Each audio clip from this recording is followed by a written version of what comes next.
Baik, bismillah, assalamualaikum warahmatullahi wabarakatuh.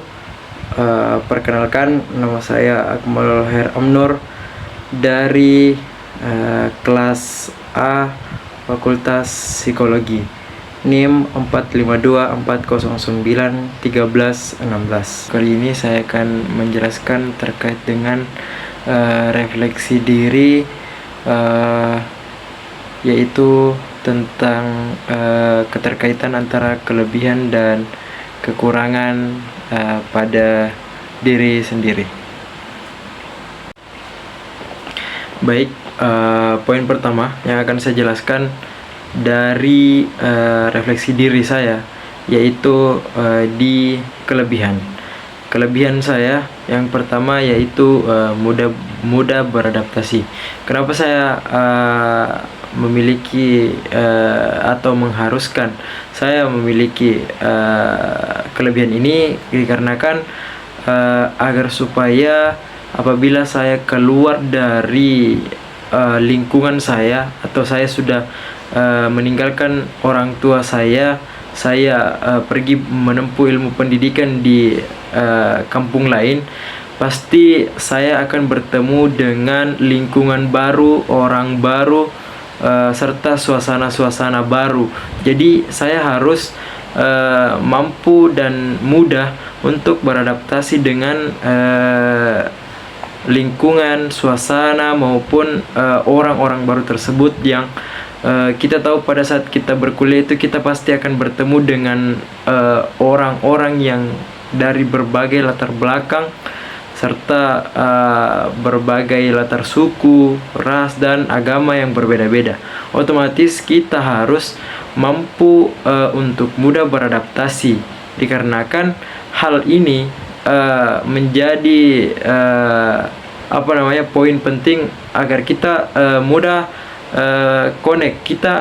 Kalau kita mudah beradaptasi, otomatis kita mendapat banyak jaringan dari berbagai wilayah kota atau maupun lintas negara. Itu sudah pasti, karena kita mudah untuk beradaptasi, kita mudah untuk berteman dengan orang-orang yang berbeda dari latar belakang, suku, agama. Itu yang bisa mempermudah kita memiliki banyak teman, relasi, dan jangkauan-jangkauan di luar sana, di luar negeri maupun di dalam negeri. Adapun poin yang kedua yaitu menyukai hal-hal yang baru. Jadi saya memang suka hal-hal yang baru, lebih suka hal-hal yang menantang seperti itu.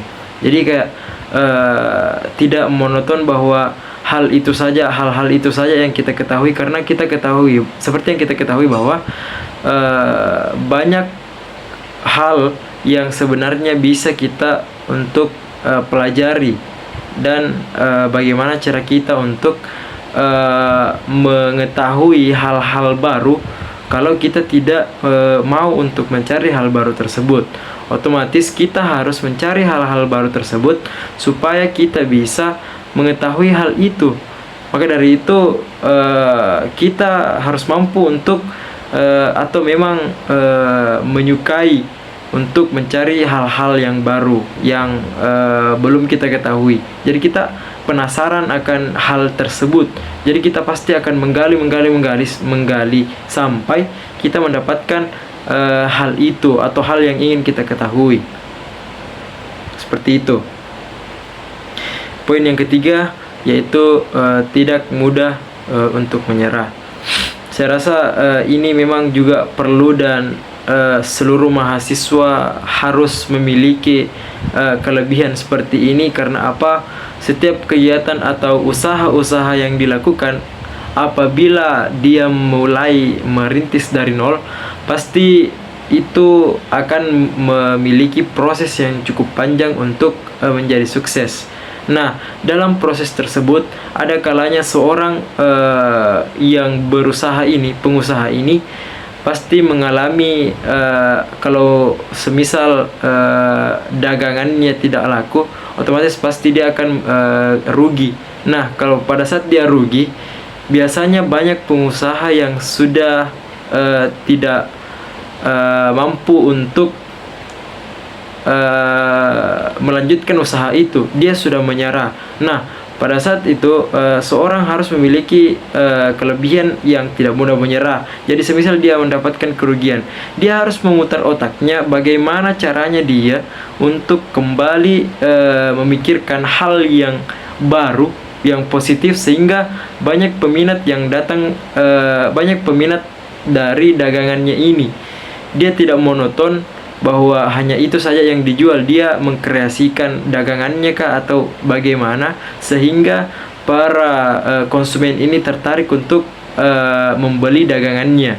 Seperti itu. Itulah bagaimana dari contoh kelebihan tidak mudah menyerah. Jadi terus mencoba sehingga dia bisa sukses dari usahanya itu sendiri. Setelah itu ada poin keempat, yaitu percaya diri. Jadi seorang mahasiswa memang diharuskan untuk memiliki sikap percaya diri, dimulai dari pada saat ia sekolah di SMP, SMA. Itu seharusnya dia sudah melalui proses untuk percaya diri. Nah, pada saat masuk di dunia perkuliahan, kepercayaan diri ini harus lebih ditingkatkan lagi. Apalagi dia sudah masuk di ranah kayak dia memasuki organisasi ataupun himpunan. Di situ pasti juga akan diajarkan bagaimana seorang mahasiswa ini harus memiliki kepercayaan diri. Karena apabila dia sudah meninggalkan dunia perkuliahan dan mampu untuk berbicara di depan banyak orang, itu orang-orang pasti menilai bahwa dia sudah berhasil menjadi dirinya sendiri. Karena apa? Dia sudah berani untuk bicara di depan umum. Dia sudah memiliki kepercayaan diri untuk berbicara di depan umum. Berarti orang ini telah berhasil untuk menumbuhkan rasa kepercayaan dirinya. Seperti itu. Dan itu memang harus dimiliki oleh mahasiswa. Seperti itu. Adapun kekurangan yang saya paparkan pada video kali ini, yaitu yang pertama, belum mampu untuk berkolaborasi dengan baik. Jadi saya pribadi memang di dalam suatu tim atau kelompok, saya memang belum bisa untuk berkolaborasi dengan baik. Saya belum bisa bekerja dalam tim 100%. Saya turun langsung. Pasti saya hanya memberikan bagian sedikit referensi. Jadi saya hanya menyumbang 50% dari tim tersebut. Saya tidak menyumbang 100% pikiran saya untuk terjun ke kelompok ini, karena itu saya belum mampu untuk berkolaborasi dengan baik dari teman-teman dari kelompok ini. Seperti itu. Yang kedua, yaitu belum mampu untuk memaksimalkan manajemen waktu. Jadi saya belum mampu untuk memaksimalkan manajemen waktu saya. Jadi seharusnya yang pada saat kondisi saat ini, saya memang sulit untuk tidur di bawah jam 11. Saya paling tidur itu jam setengah 12, jam 12 atau setengah 1. Maka dari itu pasti saya lambat untuk bangun pagi. Maka dari itu cara saya untuk mengatasi hal ini dan supaya saya bisa memaksimalkan manajemen waktu saya mencoba untuk memperbaiki pola tidur saya terlebih dahulu, agar supaya saya bisa bangun pagi. Seperti itu. Jadi pada saat nanti saya sudah mampu untuk mengatasi hal ini, sudah pasti saya akan bisa memaksimalkan manajemen waktu saya. Mungkin itu saya yang bisa saya sampaikan. Baik, selanjutnya yaitu terkait dengan apa rencana masa depan saya. Jadi saya ada beberapa rencana masa depan. Yang pertama yaitu rencana untuk pendidikan dan karir. Jadi saya merencanakan untuk masa depan itu bagaimana saya memiliki gelar S2 insyaallah, setelah saya menyelesaikan S1 saya, untuk memperbaiki karir saya dan supaya apabila pendidikan saya sudah S2, insya Allah pasti saya akan mudah untuk meniti karir saya ke depannya seperti apa. Jadi itu adalah bagaimana cara saya untuk merencanakan masa depan saya. Terus yang kedua yaitu terkait dengan bagaimana rencana saya, yaitu pengembangan diri.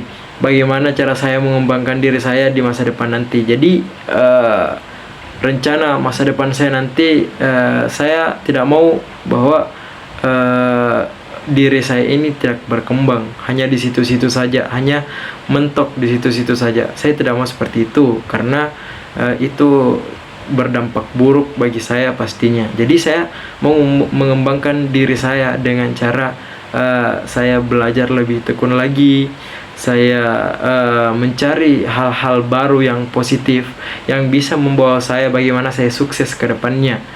Jadi pengembangan diri ini sangat penting saya rasa untuk rencana masa depan saya. Bagaimana nanti saya apabila saya sudah berkembang, otomatis saya pasti bisa untuk mencapai tujuan atau impian yang saya impikan. Seperti itu. Baik, selanjutnya yaitu bagaimana cara atau langkah konkret yang bisa menunjang pengoptimalan untuk masa depan saya. Yaitu yang pertama, langkah pertama yang saya lakukan yaitu menentukan tujuan yang jelas dan spesifik. Jadi rencana saya ke depan, masa depan ini harus mempunyai tujuan yang jelas. Jadi rencana ini harus memiliki tujuan yang jelas dan spesifik, supaya kita bisa lebih detail lagi bagaimana di mana kita akan berada nantinya, di mana kita menempatkan posisi kita, seperti itu. Jadi memiliki tujuan yang jelas dan spesifik. Selanjutnya yaitu bagaimana cara kita untuk mengidentifikasi sumber daya yang diperlukan. Jadi berapa banyak sumber daya yang kita butuhkan pada rencana ini, seperti itu. Selanjutnya yaitu membuat rencana aksi yang terperinci, lalu mengevaluasi dan penyesuaian secara berkala. Jadi apabila ketiga langkah ini sudah berjalan, otomatis kita harus mengevaluasi apakah hal ini sudah cocok untuk rencana kita ke depannya atau tidak cocok. Itu gunanya evaluasi dan penyesuaian kembali secara berkala. Terus ada menetapkan deadline untuk setiap langkah. Jadi setiap langkah-langkah dari perencanaan tersebut ini harus memiliki deadline waktu. Jadi seperti tadi, evaluasi itu harus ada jadwal evaluasinya, tidak evaluasi setiap saat atau setiap hari. Jadi ada masanya atau ada waktunya kita evaluasi dan penyesuaian secara berkala. Seperti itu. Begitupun dengan langkah-langkah yang lainnya. Jadi mungkin itu saja. Mungkin itu saja yang bisa saya sampaikan pada video refleksi diri pada video kali ini. Semoga ini bisa bermanfaat bagi teman-teman, dan mohon maaf apabila ada salah kata di dalam video ini. Mungkin itu saja yang sempat saya sampaikan. Fastabiqul khairat. Assalamualaikum warahmatullahi wabarakatuh.